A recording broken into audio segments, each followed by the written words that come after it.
Hey, welcome to another video.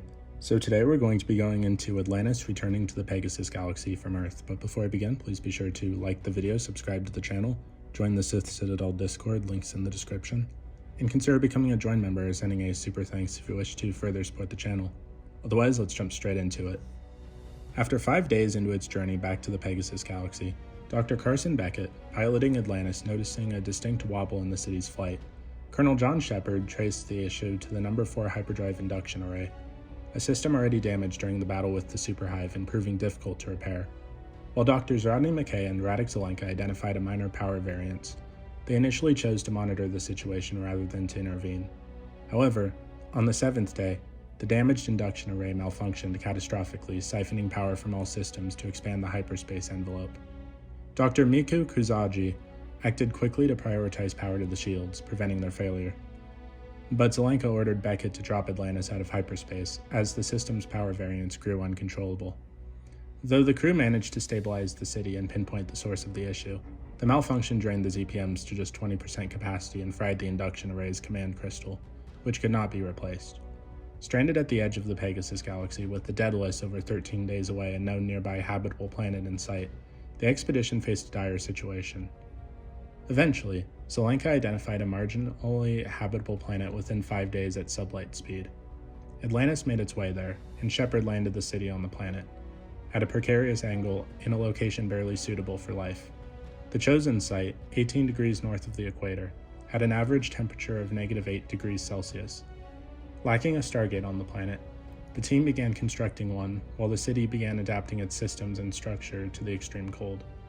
However, the landing and hyperspace incident had drained the ZPMs further to just 9% power.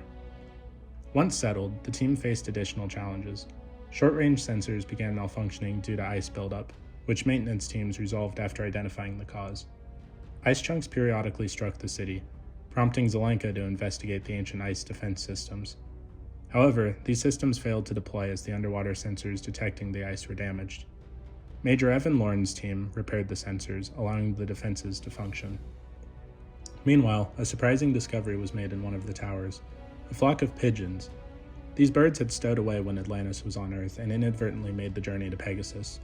Despite concerns from biologists about potential ecological impacts, the expedition chose to let the pigeons remain, believing that removing them might cause more harm than good. Thus, Atlantis gained an unusual new population. The challenges escalated further when Dr. Rodney McKay was captured and turned into a wraith.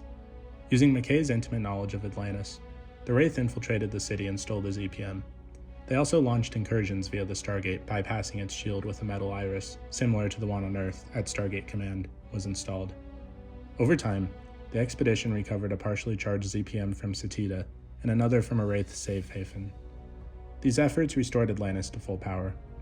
Additionally, Zelenka and Dr. William Lynn discovered a replacement hyperdrive induction array crystal in a Satidan military museum, enabling repairs to the hyperdrive.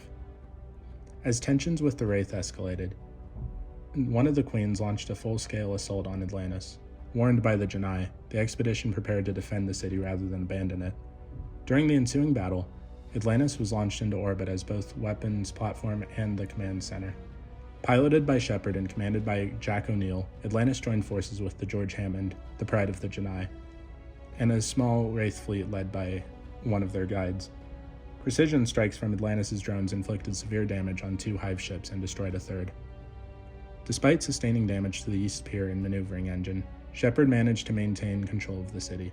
Following one of the Queen's demise and the surrender of the remaining Wraith forces, Shepard successfully landed Atlantis near the equator. The landing was smoother and more precise than the previous one, marking a new chapter for the expedition. But what did you guys think of Atlantis returning to the Pegasus galaxy from Earth? Please let me know in the comments down below.